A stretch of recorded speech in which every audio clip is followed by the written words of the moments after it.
Okay, હમણાં જ આપણે જોયું કે ગેલ્વેનોમીટરનું બી રેઝિસ્ટન્સ હોય છે, પણ ગેલ્વેનોમીટરનું બી રેઝિસ્ટન્સ હોય છે જેને આપણે G થી ઇન્ડિકેટ કરતા હોય છીએ. પણ અહીંયા શું છે, અહીંયા ગેલ્વેનોમીટરમાંથી કરંટ પાસ જ થતો નથી, કરંટ ઝીરો છે. એટલે આપણે અહીંયા કરંટ ઝીરો છે એટલે લખીશું +0.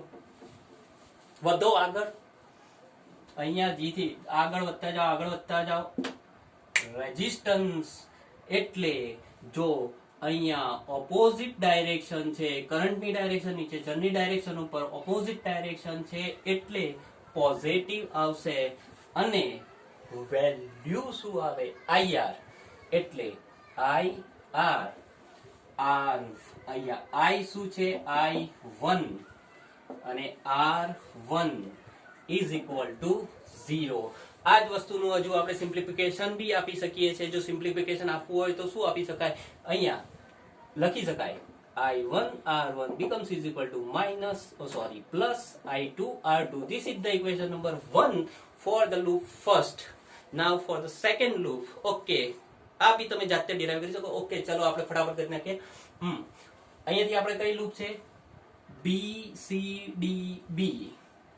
What is the loop BCDB?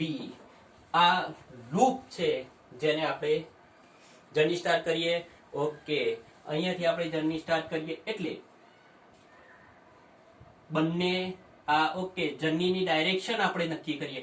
Journey direction આપણે કઈ લેવાની, બને ત્યાં સુધી કઈ જર્ની ડાયરેક્શન લેવાની છે, ક્લોકવાઇઝ. એટલે ક્લોકવાઇઝ જર્ની ડાયરેક્શન લીધી, માઇનસ કે plus, same direction, negative. Okay, અહીં I4 છે ને I2 છે, અહીંયા I4 બી છે ને I2 બી છે. ધ્યાન રાખજો, બને ત્યાં સુધી છે ને એક તમારે સૌથી પહેલા એક કામ કરી જવાનું. જ્યારે બી આ વસ્તુ આપણે કરતા હોય ને ત્યારે એક વસ્તુ કામ કરવાનું. સૌથી પહેલા આ I4 છે એને કેન્સલ કરી દો, I3 છે એને બી કેન્સલ કરી દો, કેન્સલ કરી દીધું. ઓકે, હવે વધીએ આગળ. કિર્ચોફ સેકન્ડ લો માં કેટલા હતા, જો I2 R2. સો I2 R2. ઓકે, આગળ વધો. શું આવશે સમજી ગયા, તો અહીંયા આવશે plus I1 R3. I1 R3 is equal to 0. Okay, sorry I1 R3. Okay, આગળ વધો. આ ગેલ્વેનોમીટર, હમણાં જ આપણે જોયું કે ગેલ્વેનોમીટર આવે એટલે કરંટ 0 હોય તો મૂકીશું દેવાનું છે 0. એટલે અહીંયા આપણે મૂકીશું 0 is equal to 0. બરાબર છે. આનું બી સિમ્પ્લિફિકેશન આપણે આપીએ તો સિમ્પ્લિફિકેશન થશે માઇનસ I. ઓકે, આને સામે લઈ જાઓ તો થશે I1 R3 becomes is equal to I2 I4. This is the second equation. આપણા બે ઇક્વેશન થયા. બંને ઇક્વેશન નો રેશિયો લઈ લઈએ. રેશિયો આનો બંનેનો I1 R1 divide by I1 R3. એક આ ઇક્વેશન છે, બીજું આ ઇક્વેશન છે.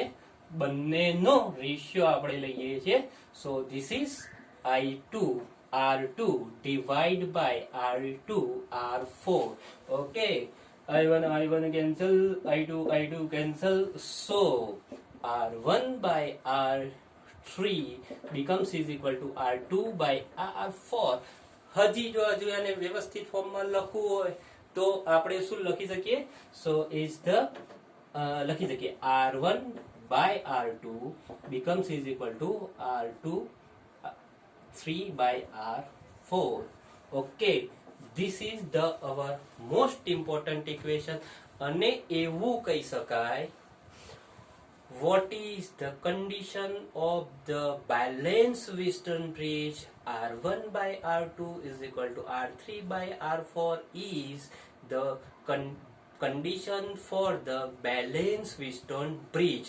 ઓકે, તો આ જે બેલેન્સ પિસ્ટન બ્રિજ છે એનો આપણે બીજે બી આપણે યુઝ કરવાનો છે, એ આપણે આગળ જોઈશું. પણ છેલ્લે આપણે યાદ કરી લઈએ, what is the use of the Wheatstone bridge is used for the find out the unknown resistance. જય સ્વામી નારાયણ.